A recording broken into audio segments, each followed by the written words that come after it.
Deb Monroe here with Up Close and my lovely partner, the Care Bear. Yes, it's Ellie Ray. Hey guys. Nice to be back again. So nice to talk with you, Ellie. Now, I think today we're going to talk about our health because, as Oh, much as communication is really important, if we don't have good health, it makes it harder to communicate. And I think the world is not as active as it once was. I no. think that, COVID took a shit kicking for a lot of us with vaccines and stuff like that. And I know people are suffering from vaccine reactions and things like that. We're aging.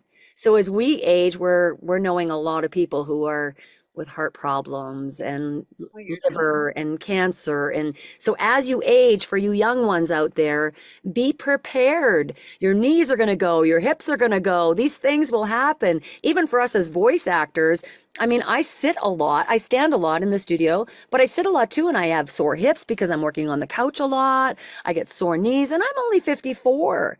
Now, I know you, Ellie, have some health issues that we've briefly talked about before. I don't think we've talked a lot about it here. And we have just assumed, we talked about it because of our stress episode. We have very much assumed it's all stress related, but you found out some news that is different. Well, yeah, so I mean, like I'm wearing a t-shirt that says more love. I've got love tattooed on, not tattooed, I write it on my hands. I write different things on my hands every day. And our health, I just want to go back to health to heal. That's the job we're in as communicators, is we are healers. And in the job of healers, we generally take on a lot of energy, um, because it's a give and take. It's response driven dialogue with opinion and discovery with many, many people. And in this industry, to heal others, we have to remind ourselves to heal ourselves. And I think what we do is we forget, if we aren't ensconced in our ego, which creates fear around that openness, which is required in communication. I think that we sort of forget that part. And Deb and I are big givers. Like I'm supposed to do an hour and a half class, and 4 hours later I'm still on if I don't have somebody else. Yes. She even more than me. Oh, and my assistant is like, get off. Like he'll Yeah. break So into do I. We're always trying to get on her. Like you just can't help it though, and I'm a giving person, but I have more of a time clock that says, okay, I got to be done. And that's a big difference between us because I think we're both, I don't want to say equally giving because I do think you're even more giving than I am, but I'm a very giving person. It's just, I, yeah. I have boundaries that I sit in and It's I like you follow them. give, but you don't, to give to yourself. Whereas I forget, and then I hit the wall and go, what's Yeah. wrong with me? Yeah. And I've been, struggling for a while, and I'm a very good actor. And what I do is I don't want to be less than. It's part of being a firstborn and an A personality and an overachiever, and a genius. Like I'm too smart for my own good, and so I will push through it. And everybody's like, "You're not well. You're like got more energy than all of the power you could power New York City." Like, and I'm You're like, fine. but really what's is that I go and I don't feed that, my issues. I don't feed them. Like I'll experience issues and I go, okay, clock that. That's not okay. Yeah. Contact a naturopath, get a whole bunch of naturopathic drugs. It continues. I get diagnosed after seeing the doctor, blood tests, all kind of stuff. You're fine, you're great. It's vertigo, it's whatever. Yeah, because Symptoms. you've been doing tests for Oh years my gosh. having Oh, it. like I did Negative, negative, negative. Yeah. last year's retreat, and I fell down the stairs. Like I was just not operating at a full capacity, but I feel everybody thinks I'm on 180% because I don't know how to give less. Act like it. That's why. Yeah. What happens is, and then finally you go to the emergency. They do the brain scans, they do the heart scans, they do the blood tests, they do the yada yada yada. You go see a neurologist, you go see the sleep clinic, you go get a heart monitor, you go, because they can't, according to everything, your overall health is that of a 30-year-old. So that's one thing, but ultimately there's something going on that keeps messaging me that I just kind of go, oh, okay, whew, okay, and I push through it. Then I find out yesterday that I have a heart issue, which was found on the heart monitor. And, I don't like flip out or go, oh my gosh. I go, great. How do we deal with Yeah, at this? least we have like the one thing that I'm relieved to hear that there's a diagnosis of some sort is because when it's stress, if that's what we think it is, it's just so lucid. It doesn't have a solution other than, okay, stop being stressed. But I also understand, and I didn't mean to interrupt such a serious story, but I also understand that the doctor has said to you that rest isn't necessarily the answer either. So we would have just assumed we just got to get Ellie rested. We got to do less with her, and then we add more projects. Exactly. And it's like so hard for me. So I cancel a couple of projects, which kill me. Like it literally, and I think, no, no, you're doing the right thing. And I go and I lie down in the middle of the day. Lie down in the middle of the day. What the hell? Yeah. But my day goes until 3 a.m. in the morning. So it's sort of like if I go for an hour and I just go, I'm gonna just the doctor says, well, yeah, you're sleeping at night. It's just that your heart is both the upper and lower chambers are beating irregularly. There's a tartatactia or tic-tac da. You can tell that I do medical narration, but there is a name for it that I hear it and go, yeah, whatever. Yeah, That yeah. it's like avocado. Like I hear something bizarre. My point being is that it doesn't, my love of self and my love of audiences and doesn't change. Yeah. So, when I wear a t-shirt like more love, of course you're giving more love in everything that you do, and I've got love on everywhere and I've got love on written on, all of my things, and I've got empower yourself on written on necklaces and angels and stuff like that. And I feel that, when we connect to our soul energy, the body can just kind of go over here for a minute because it doesn't deter me from my work. It's Yeah. bizarre. And I think we were talking about this, Deb. I have been so deathly ill in the past and gone on stage and they're like, oh, I've been in the hospital. I get out, I go to do the show. I literally arrive at the half hour, put my costume on. I am vomiting, shitting my pants. I Yeah. am not okay with food poisoning. And I go and I do the show and I'm the lead in the show. And I have several times where I come off stage, barf, go back on, and this was in fourth line, so it's an outside show on, and there was a reviewer there and I got a rave review and they had no idea, Yeah, exactly. because I think what happens to storytellers, and this can be problematic, is that we literally become someone else Yeah. You get lost. to the character. We leave the ego and everything behind because the mastery of the going to the chaos to say this, I'm going to allow this to come in and it will take over, that I am literally lying down barfing and shitting off stage, but when I am in the magic zone, I don't know what happens, and this has happened to me many times, but you get through it. You Yeah. just, something takes over. It's called the magic of theater, but it happens in everything. I've done it when I've been, when I've had to record and I've got no voice, Yeah. and all of a sudden I magically have enough to get Just through through the it. record. Well, And it's it's that passion, right? We're driven, we're very passionate people, probably more than the average human being. And so we thrive off of passion. And with passion comes adrenaline. And when you've got that adrenaline, like you guys might not realize it, but a lot of the singers you go watch, or even the musicians that you're watching on your concerts, they have been on a 9-month tour and they've been sick, they've damaged their throat, they've hurt their, like, just I've learned from the band that I'm in that it actually hurts them to play guitar. It wears them down. They get calluses and scarring and all sorts of stuff that people don't realize how much sacrifice physically a lot of people take on to perform, to communicate, to storytell, to get that show on the air because we're just that driven, we're that passionate. But then let's talk about the negative side of that, because the one thing I think because I'm the same, I will go through any sickness almost and still perform and still teach and still do anything that I have to do, short of my voice not being good enough for a voice job or something like that. But in my entire career, we both are independent career people. So we have our own business. Therefore, we don't answer to a 9 to 5 job, and we don't have sick days and we don't get sick pay either. And that might be a lot to have to do with it where you just had to power through. But when you do things like what we do, so for example, you're voicing an animation series.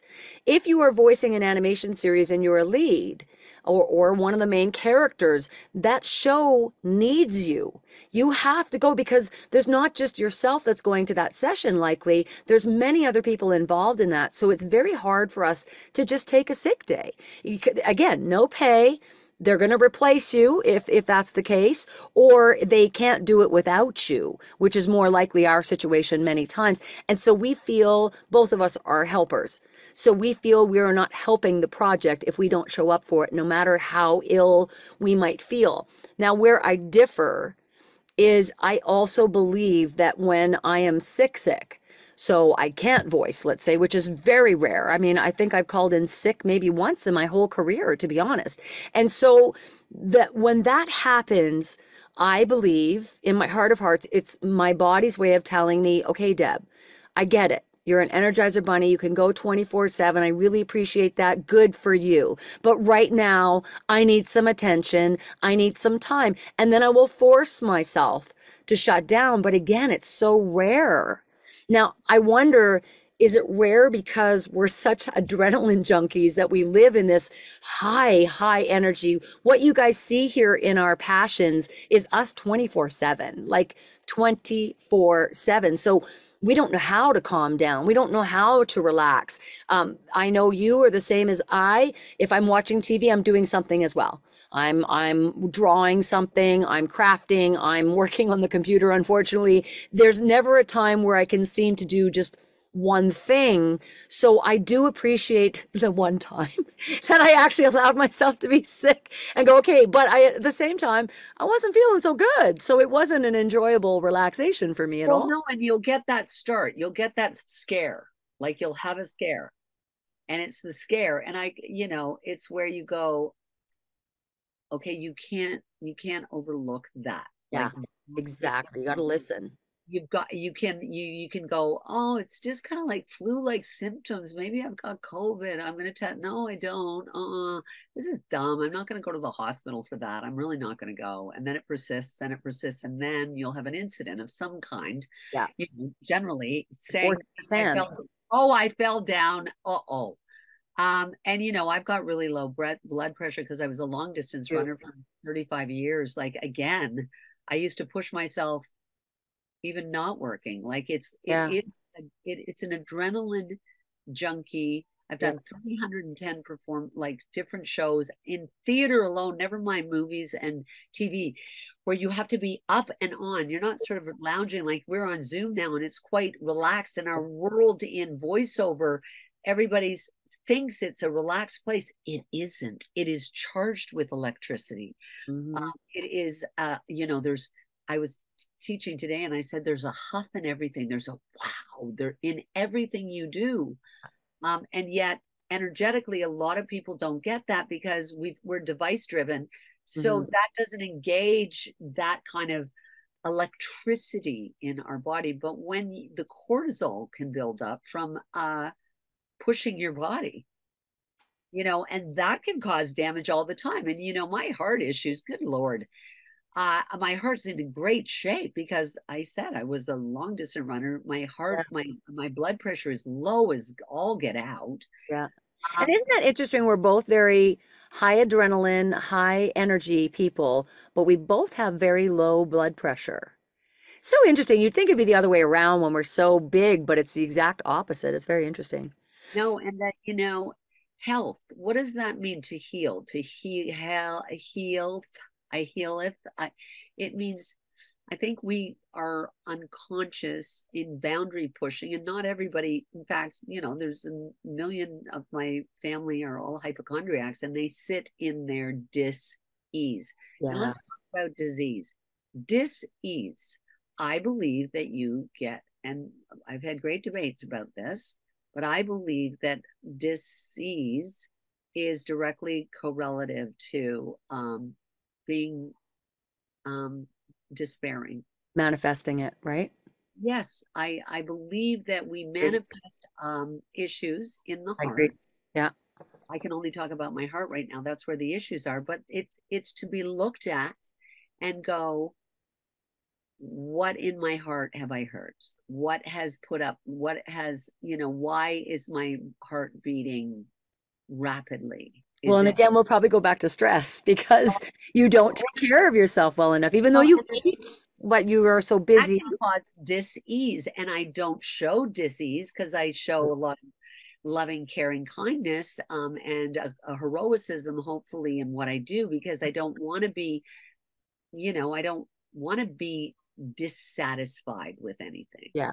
So I look to myself and I go, what are you dissatisfied? Where's the dis-ease in you? There's no ease in this moment. Why? Because you're pushing yourself too far, and you really ultimately go, just let me, I just want to get off this ride for just a Yeah. second. It's not Yeah. like I don't love the ride. I do, but I'm really dizzy on this That's, ride, and I'm never getting back to ground zero. It's like being on a cruise, and you mhm. get off and you're like, whoa, I'm coming. And isn't And that the hard part is because you really love it. It's so hard to give up what you love, not give up because that's not what we're meaning, but to have to turn down anything for you and me, honestly, is just a nightmare because we want to do it all. We love it, and we feel young still. I've canceled like three major things because I literally had to say, I Can't. don't want to disappoint the team. It's what you Yeah, were talking about a few minutes ago, Deb. You're ultimately not serving them if you come and you're incapable that's of right. 100%. Now I'm like, I can give 180. So my 100% is Pretty is huge. is Yeah. that if I'm at 100%, oh, that's still less than, but it's still better than other people. That's bullshit, Ellie. Like, get your ego out of your ass. It's like you have to say, one of them was written for me too, was written specifically for me. And it was the hardest thing to write the letter to the team Saying and I can't. just say, I'm devastated. This kills me to do it because I've never done it. I don't Yeah. do quit. Yeah. And that's what it's not quitting. It's not what No, you're in fact, somebody listening. else got the opportunity to play this phenomenal part. And so it's not like anybody Right. It loses. becomes an opportunity for someone else. Yeah. I don't Fair enough. lose. I once again get someone cast, which is Yeah. really good. And I don't disappoint myself or anyone else. Yeah. And that's the big lesson in healing. And we can go back healing and health. We carry health issues from our childhood because we've got damage from our childhood, and it's all psychosomatic, or not. It's all based in a psychosis of our encoding at an early age, and it could have been as bad as nothing, something simple as it was at night and the door was closed to the bedroom, and I was 3 years old, and I was afraid to go to the bathroom because the monsters were going to get my legs if I got up and went on the floor from my bed, or I don't know, So you right? just didn't go. You get the bed, and then you become a bedwetter for fear of, and then you carry that trauma with you. And there's Yeah. all kinds of, I've had, as everybody knows, my childhood was fraught with abuse, and we carry that. And unless you are in programs to help yourself not know that your self-worth is spectacular, you're going to struggle with Right. despair, depression, dis-ease. That's what it is. I believe cancer and a lot of things are holding on to things, and that were based in a fear place situation, and that needs to be healed in us, and we don't heal ourselves. And as human beings, we can heal each other. I believe this. I do believe, and because I've witnessed it. Prayer. What is prayer? Story. Hmm. Prayer is story given. And Yeah. I and Deb are in the business of communication, and we are storytellers. And I believe that prayer, which is the original healing, but it was an orator who stood in front of people and told stories to make people feel better. Yeah. And that's what we do. And I have to remind myself, well, tell yourself a story that'll make you feel better. Right. That's right. Now, and what's interesting too is it's not like you've been someone who didn't try to find out what was going on. I'd like to talk about for a minute, especially a lot of the men in our generation. I don't know about the younger generation as much, but there's so many people, and it's not just men. I don't mean to single them out, but it really is a big core of men I find that refuse to go and get diagnosed. They refuse to go and ask for help. They refuse to see what's wrong. I've never understood that mindset because I am such a proactive person. I like to think ahead. I like to plan. And I've probably said this many times, but I've always studied age and humans. And so what happens at this stage? What happens at this? So I know how to prepare because I'm a big planner. I know how to prepare for when my hips goes, when my knees goes, when my health starts deteriorating. And I feel that people are in such denial about not wanting to know. And I find that scary because if I know, like I have, and I think it's just a timing for me right now, but I have high cholesterol. So I could have some heart issues right now. And so now I have got to look at, okay, what is my solution in that? So I have focused on solution. I have a feeling I was eating a lot of corn fritters at that time before the test and a lot of homemade stuff that might have done it to me. But at the same time, I want to listen to that because I want to be proactive. I think it goes back to I love life, so I don't want to die yet. I'm not ready to die yet. I want to keep living this. If I die tomorrow, I die tomorrow. That's fine. But I don't want to. So I would like to do everything I can to stay ahead of it. So it frustrates me to hear anyone, no matter who they are, no matter their age, no, I'm just going to ignore that. Or you get the people who complain and then do nothing about it. And I think, okay, number one, stop complaining then. If you're not willing to do anything about your situation, period, then what's the point of living in it? Like, and I think that, again, I'll go back to you. You've been very vocal about, at least with me. And I know you've asked for healing with your animals, with going to the doctors, with going to the hospitals. So you're not afraid to say, hey, I need your support right now. I need your help. And neither am I. Like, I don't need to do everything on my own. And I love what I can do on my own. But if I need help and I need motivation and I need spiritual healing and I need passion and I need that support, I'm going to ask for it. I'm not going to be embarrassed by it. So I don't get why people think it's better to just ignore things like your body talking to you, no matter what it's from. I just don't get it. It's a reminder that you're fallible, that there's impermanence. Well, listen, there's impermanence in everything. The second that just went by there, the next second, the next, it's all gone. The skin that's flaking off, my skin rejuvenate, the impermanence, everything is impermanent, including us.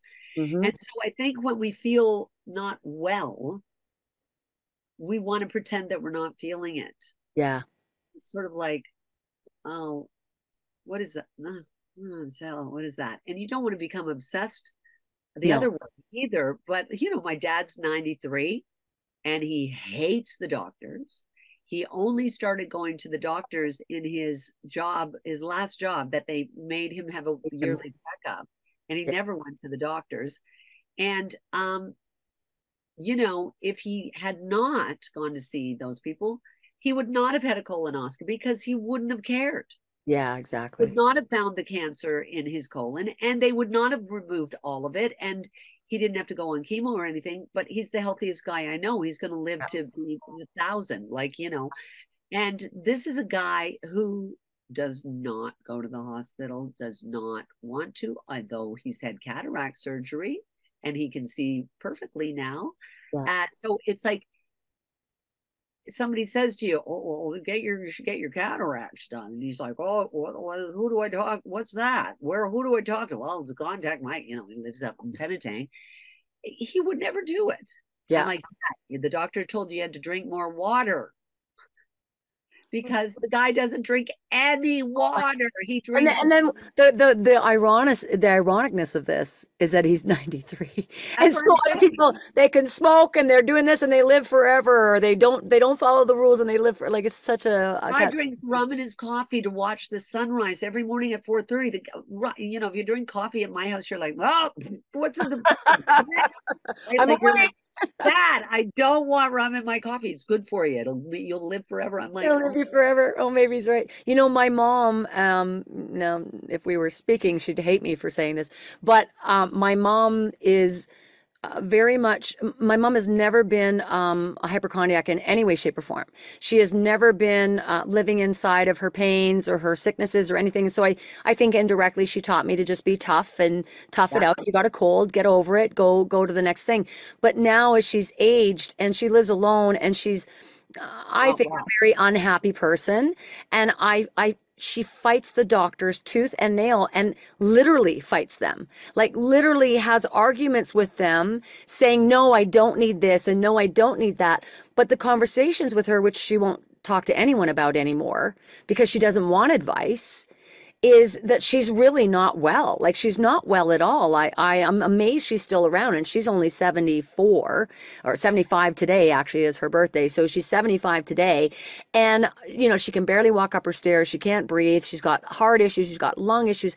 But there's something you said earlier that I think is a big part of our dis-ease as you were describing, which is our mental state. And our mental state can induce, I'm not saying that my mom doesn't have these conditions in naturally because she was never, like I said, she never lived in sicknesses at all. She wasn't afraid to go to the doctors, but she didn't have to go often, which was great. Now she's got this, like she won't even leave her house, period. And so I just think, how can you survive? I think she's personally waiting to die. I think she's just sitting there waiting to die and she doesn't want to take a pill. Like when the whole COVID thing happened and you had to wear a mask, she has decided, no, I can't go do the heart test because I have to wear a mask or I can't breathe and you don't understand. I'm different. And I'm not saying that that wasn't true for her, but I think it was also an excuse to not have to go to the doctors. And I've never seen anyone go through so many, well, maybe not anybody, but she goes through so many doctors and for legitimate reasons sometimes where they just move on. They've moved practices. They're not taking on new patients. And she cannot get a permanent doctor, period. And Well, they don't want to put up with her. I think so. That's what I think. And I also have my stepdaughter's mom. I think she's slightly um I don't want to call him a hypochondriac because I'm not trying to label someone, but I feel she lives in the sicknesses and it gets the attention maybe that, and I don't mean to be rude, but I feel like it gets the attention she needs, but she gets kicked out of almost every hospital she goes to. Now, why would that be? If you become argumentative with your practitioners and your caregivers, they might not know either, guys. It's true. They've taken all this education. You have to trust that they know what they're doing. But it's so bizarre to me that we would be combative, even if we don't agree. However, my girlfriend, Darlene, she used to always debate doctors. They said, no, it's not this. And she would say, no, I know it is. And here's what I think it is, which I think the doctors hate now because of Google and everything else. Everybody's now a doctor. I've looked it up. I've got cancer. I've got cancer. Well, you don't know that you have it yet. Wait till you get all the tests done first before you decide that. But the times that she debated with them, she was actually right. And so there is something to be said about sticking up for yourself. You know your body better than the doctor will. And so you've got to, again, we go back to the word listening. You've got to listen to your body and what it's telling you. And so I believe people that have mental manifestations that turn physical, I believe they genuinely are physical. I believe that for them. I really do. That's how they feel. But I also feel if they could heal their mind, that they might not be as in much sorrow or pain and living inside of it, because it's like the cold. You and I fight through it and we just keep going. And like when I'm sick, I work out. Like I work out all the time, but I work out when I'm sick where most human beings could not lift their head. I force myself to because my theory is that I'm feeding my body something it needs and it will fight that cold. And knock on wood, I'm not sick very often.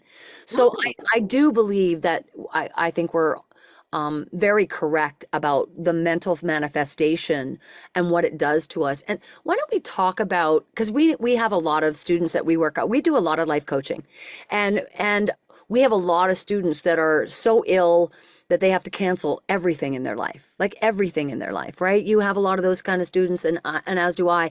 And I can't help but see the commonality with a lot of them. And I feel like the commonality with a lot of them is depression. And, is it the sickness that got you depressed? Were you depressed first and then got sick? Either way, it's hand in hand. And so you've got to heal the mind before you can heal your body, right? Yeah. They don't go hand in. You have to work on them both, not just one. Well, And you have and to it, be okay to do that. yeah, and it's like we are born human in this samsaric realm, and it's a place of lessons. In my opinion, I'm a Buddhist, and I believe, which is a philosophy, it's not a religion, it's just a philosophy, and Right. you know, that this is a place of lessons, and it's a hard place. Yeah, It doesn't mean that there aren't, you know, beautiful moments. Yeah, struggle here. Yes, you will, but there's a way out of the struggle. always. This is the Buddhist philosophy, and it gives you the way out. But most people get attached to the struggle because that's the drama they kind of want in their life, because struggle gives you attention, struggle gives you, people will focus on the struggle, Right. struggle will, make you feel more alive if it's like, ah, fuck, or whatever you're going through. Um and It's a challenge for your body, for your learn life. how to just experience the lessons of life and celebrate those lessons as hard as they might be. I'd like to, speaking of health and healing, Ellen Dubin's mother just passed Yes, yesterday. We're so sorry for your loss, honey. I'd just like to do a little shout out to the wondrous Ellen Dubin, and her dear She has mother. worked so diligently beside her mom for so many years, trying to get her through as easy as she can her struggles.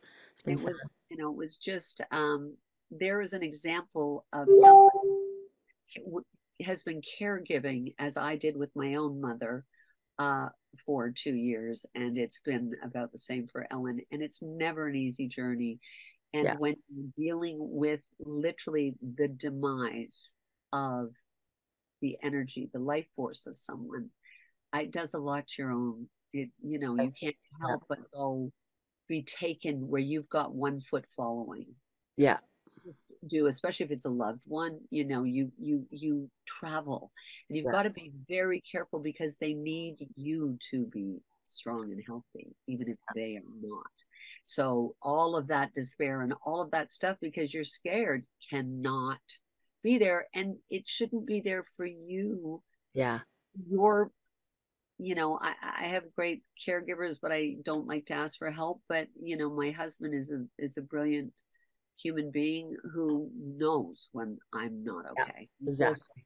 feels it, knows it, does everything in his power to help and just not be in the way. And that's why I come back to story and I go, the will in us to know that these lessons are great. My will to live, my will to heal, my will to be healthy. I have a day timer, and I'm like you've seen my day timer, Deb. It's like a crazy person writes in it. It's like I write every single day, like pages and pages of crazy, like it's like crazy town. It's like crazy town. Like it's like, oh my God, I write everything in it. It's But at just the fun.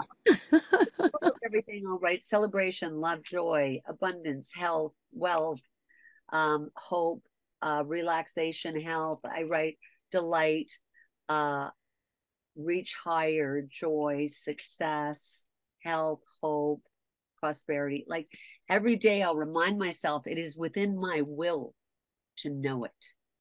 And Hmm. write it down like a story to yourself and just see it. Yeah, See, prosperity, success, joy, hope, faith, delight, whatever I don't know. The will to know it. I mean, I know I will not die from this heart, and that sounds quite bold and sort of like, well, you don't know, you don't really know, the but manifestation though. I do, right? I do. Now I know when I'm supposed to die. I've been told in my life I'm going to live to be 100 by psychics, by astrologers, by oh my gosh, and it's in my family bloodline and longevity and blah blah blah blah blah. That's fine, all well and good, but that ultimately in this moment, if I can do anything, it is healing you, and then I will heal. If I continue, and this is where I get back and I get met with, oh yeah, well that takes a lot of energy, and I go, no, it's a reciprocal thing. It's like Yeah, energy is it's moving. It's like a conduit. I bounce off you, it bounces back on me. So if I heal others, guess what? I'm healing myself. If I go into a panic of, I, I've got to watch it. I've got to stop. I've got to not. I can't do anything. I can't. Well, I'm not at that point now. So I'm going to just keep healing others. And in my frame of reference, it heals ourselves. But I find that most people aren't healing others. They have no desire in healing others. They don't have any desire in healing themselves either. But I would urge that if you make it your business while you are here on this planet to heal, health is wealth, others. And it's not hard. Deb and I do it every day. Heal trauma, heal like I truly am a therapist in my classes. I'm an awakener. I would not call myself a coach. I just don't think I'm a coach in that way. I literally heal very deep wounds in people. Yeah. I don't do it by a knowledgeable, institutionalized way of training. I literally, it's communication. Well, it follows you. I mean, I don't know if we ever talked about when we met. I think we did, but when we met, you were giving of yourself. We had a massive amount of people that were there for a convention, and you were offering everybody an audition for this series that you were probably not even close to being paid to cast, and just wanted to give everybody this opportunity. And I'm seeing so many people, and I'm like, "Do you need help?" Like, "Oh my gosh!" And you're like, "Yeah." But we ended up with a fellow who really needed us. And he was combative, he was angry, he was not happy at all. And without even discussing it, you and I stayed behind with him. The rest of the talent had left, done their, took their time with us, left. Big room. And you would think that most people would want to give up on this person because he was so miserable and so unhappy. And it just became a wonderful challenge for us. And we were both able to feed off of each other in the right way to get to him.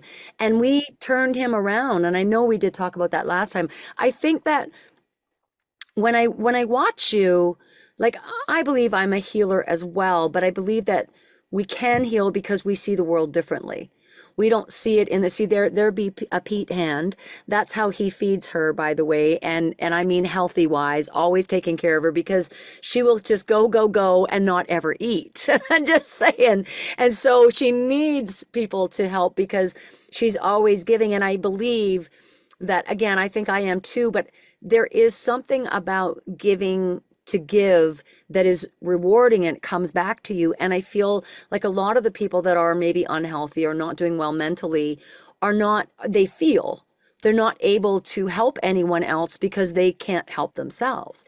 And so I find it such a challenge to be able to give solutions out to people who see that negativity. And when I've watched you work with people, and I have as well, but for you even more so, there almost isn't anybody that doesn't cry after they've talked with you. And I believe a lot of that has to do with the fact that they're finally communicating what their issues are, or they're hearing someone relate to them, or even more importantly, which I think we both do, is giving them permissions to be themselves. And we work so hard, which we've talked about in other podcasts, but we've worked so hard to be what we think everybody wants us to be, instead of being who we think we should be, so that we can be healers on the planet and give to each other. Because if you notice, if you water the flower, it grows.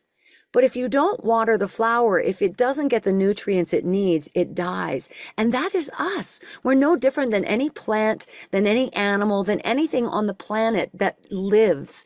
And people don't realize, and I know a lot of people have had hardship. I understand that. And again, we have too. We just haven't expressed it all to you. You just see this happy, smiley persons that we are, but it came through lots of self-healing. It came through lots of acknowledgement, acceptance, non-judgment, recognizing we have a place on the world. And I think the biggest thing, which I think is the biggest solution, which I wish everybody could hear, just to me, it's just one phrase. You just got to like life. You've got no other choice. There's no other purpose except to really enjoy the ride. You're on a roller coaster and you're going to go upside down sometimes.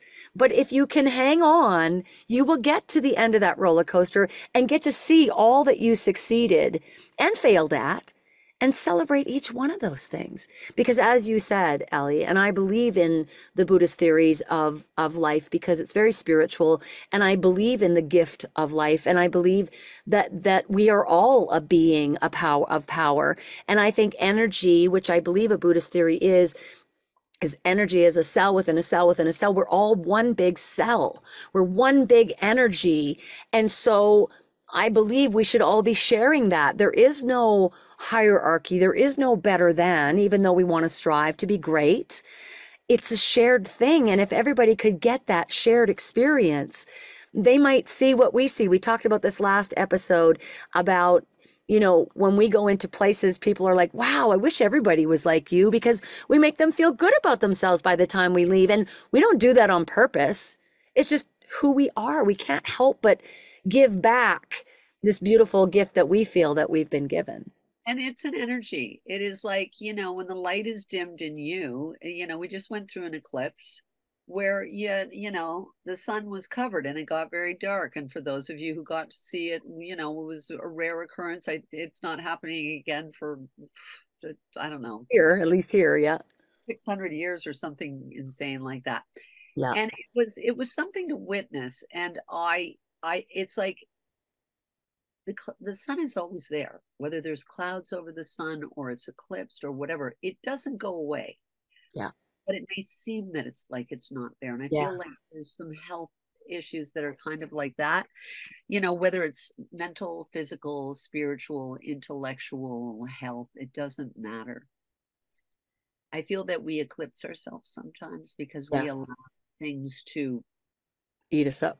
well, what we do is we no longer see the vast picture Right. that Yeah. light is constantly shining, and we like shut a door or two, not purposely, not intentionally in any Of way, but course. you can remind yourself, oh, wait a minute, because the will to live is huge in all of us, but it's like we've become complacent in allowing it, like singing and around fires and dancing and sharing Celebrating. together. We don't do that anymore. We talk to each other on devices, and we don't real like it. You said, Deb, not everybody wants to leave their home anymore. They don't want to go.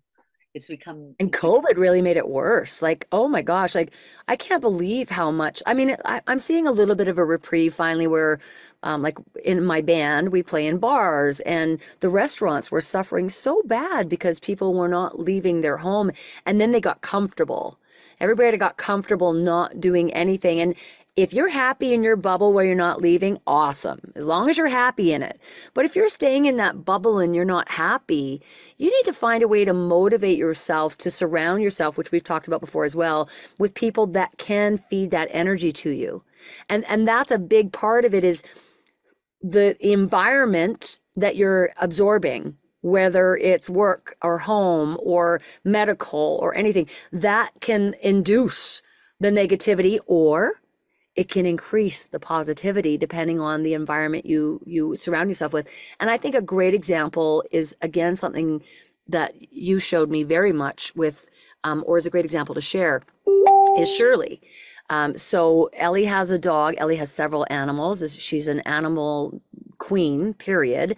And Shirley is 13, 14, and Shirley was not well. Shirley was not well at all. In fact, you spent tens of thousands of dollars to heal Shirley. And many times I recall the vet were like, yeah, I don't know if Shirley's going to make it. And you put out message after message after message on, like, you use social media for the good that it has, which is to get spiritual healing, to get everybody to be rooting for Shirley to make it through.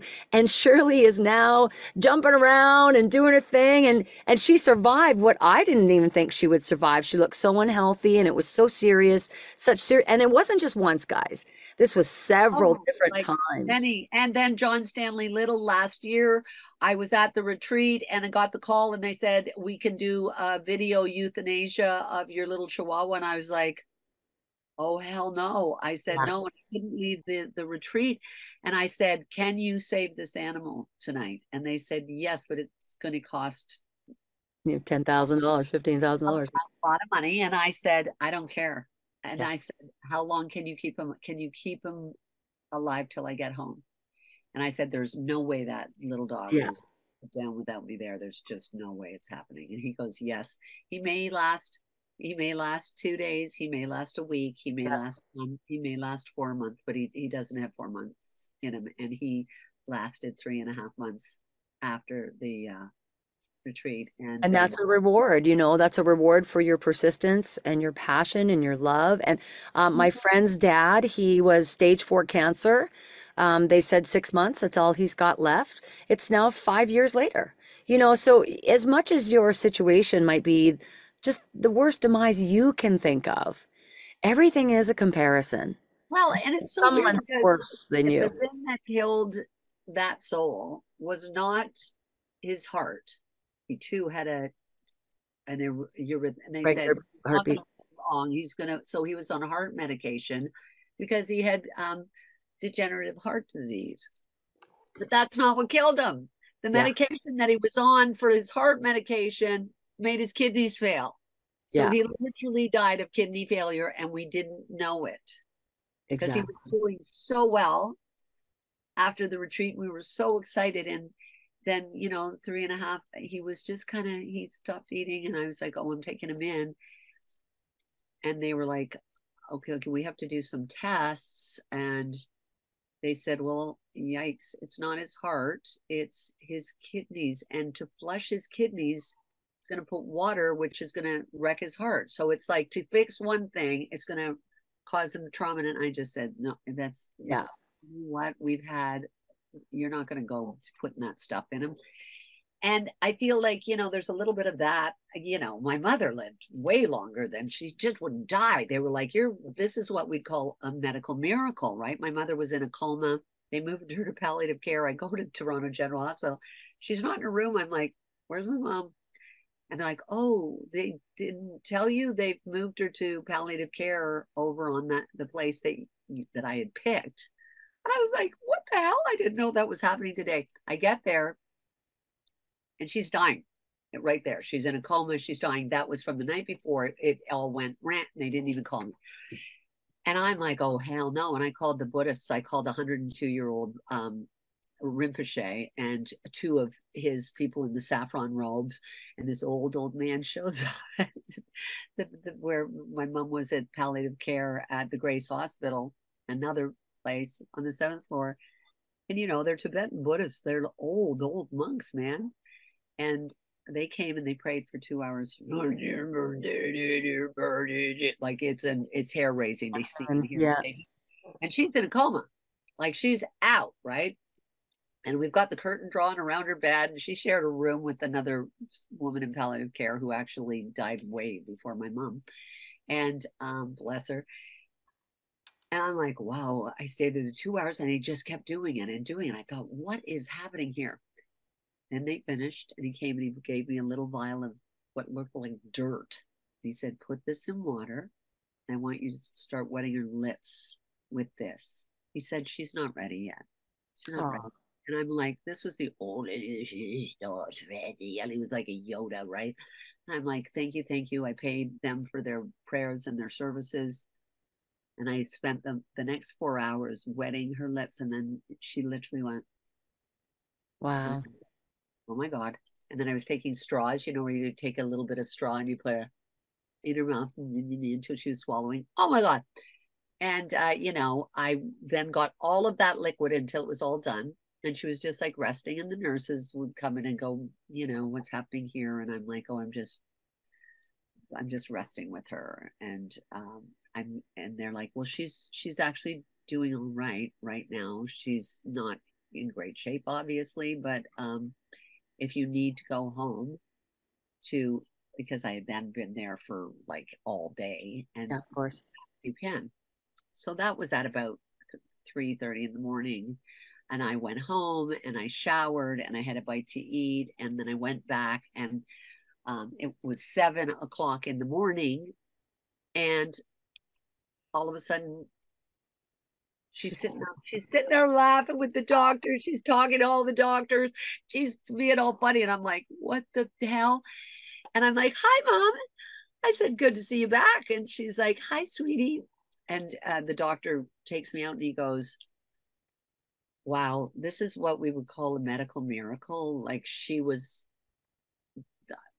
we gone. don't know. And Yeah. I looked at him and I go, no, no, no. This is called the Buddhists came in.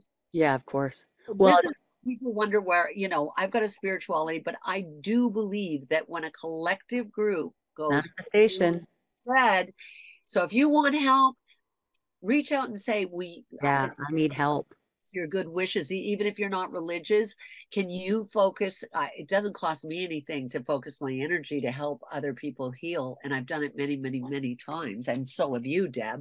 And it worked for Shirley and it worked for John Stanley Little and it worked for Buddha. For Every everybody. time I did it has worked and people bounce back and they're so sick. So you explained it to me. It's the unexplainable thing about life force, right? And there's so many stories like that if you look for them. And again, what we said was everything is a comparison.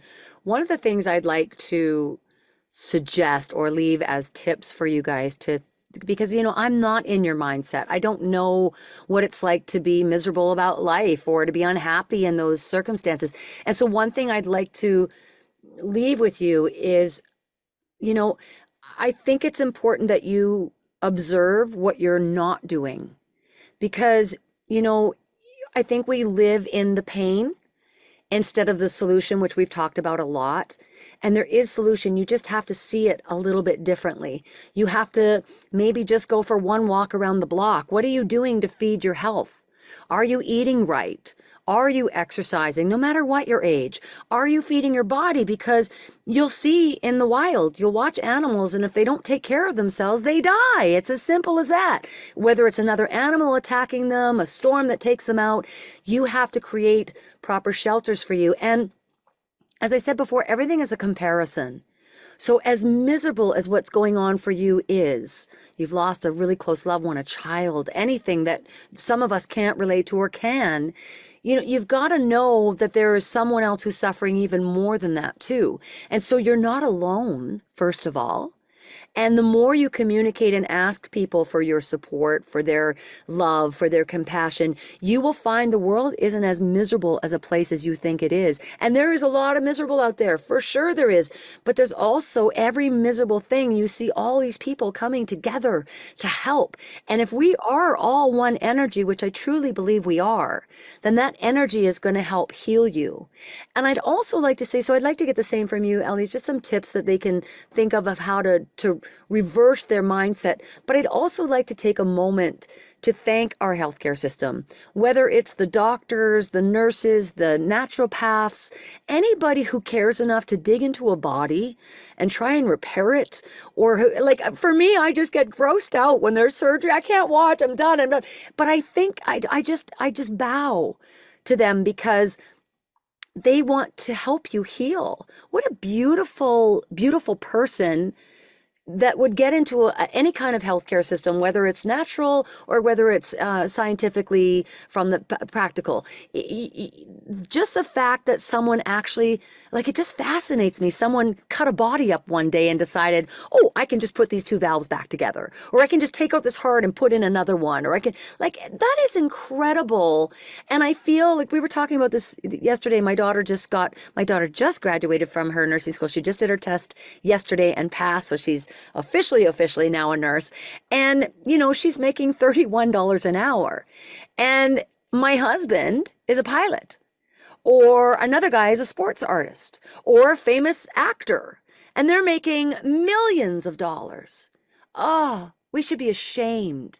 We should be ashamed that we are willing to pay more for our sports members and our actors, and we're one of them, than we are our health professionals who are keeping us alive. We owe them some gratitude.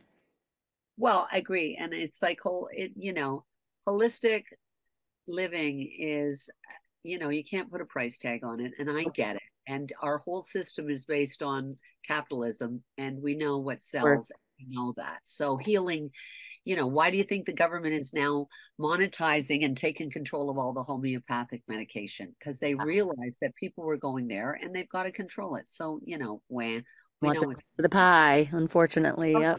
and guys, it comes down to feel well and you will be well. It's true. Pay attention to the little things. What you feed grows bigger.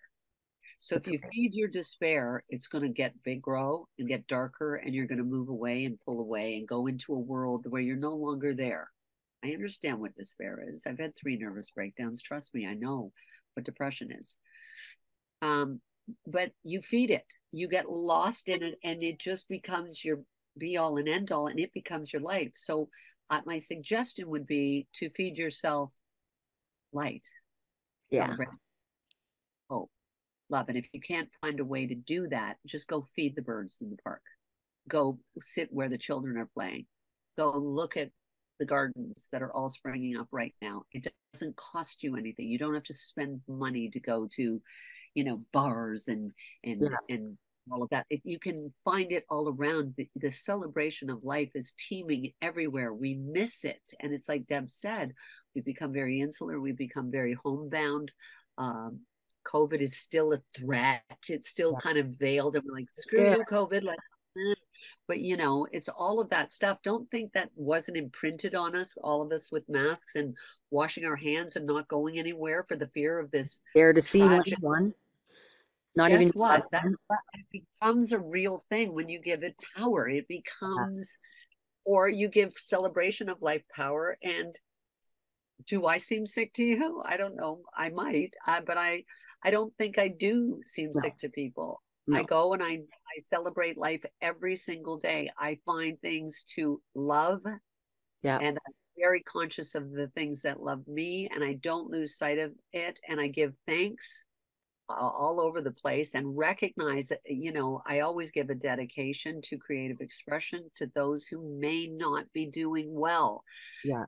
Because, yes, that's the prayer, that's the give. Just wake up and go, I'm breathing. That's all you need to know. Oh Exactly. God, am I breathing? I'm here. That's all I need to know. Yes, you'll have little things that doctors and dentists and people with eye care people will tell you, oh, yeah, this is the problem. But it's like, don't make it a problem. Don't let your ego let you fall into the despair of a diagnosis, which doesn't change Have to anything be what about it is. Yeah. art. Like, do I love more still?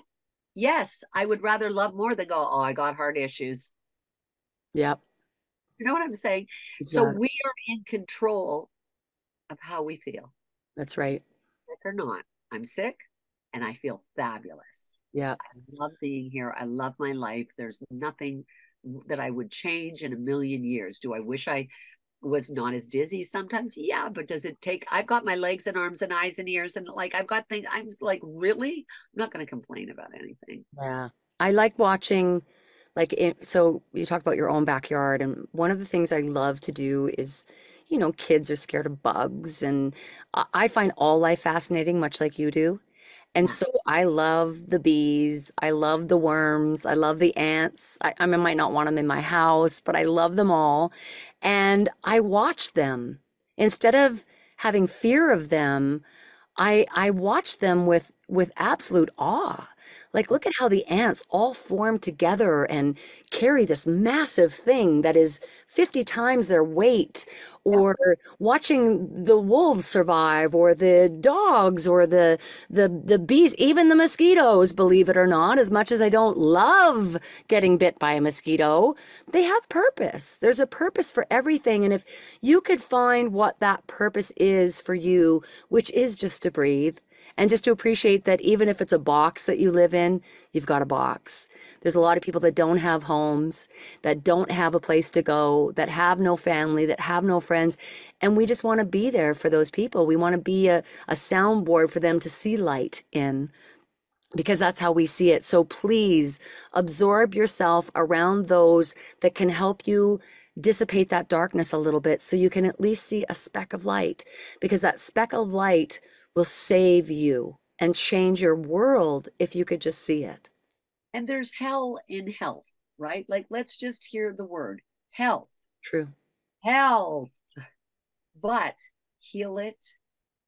And the hell is not to be put in the first bracket. It's not, Right. it's second. It's there can be hell in health, That's but right. heal is also in the word health. So, you know, We're here to do healing the planet one communication at a time. Hey, that's it. Just love yourself, and you'll probably be healthy till the day you die. You love yourself and give that love of self out. And, yeah. you will heal. You will heal when you give and when you feed others as well as yourself the That's love right. required to, and that will heal everything. And if Really. you need someone to talk to, want to ask us questions, need someone to love you, please contact us. We're here. You Yeah. can set info@getmiked.com and just say hi if you want to. But just know that there is people out there that are rooting for you, and we are that team. There's a healing team. It's called Get Mike. Yo hoo. We'll see Okay. you next time, everybody.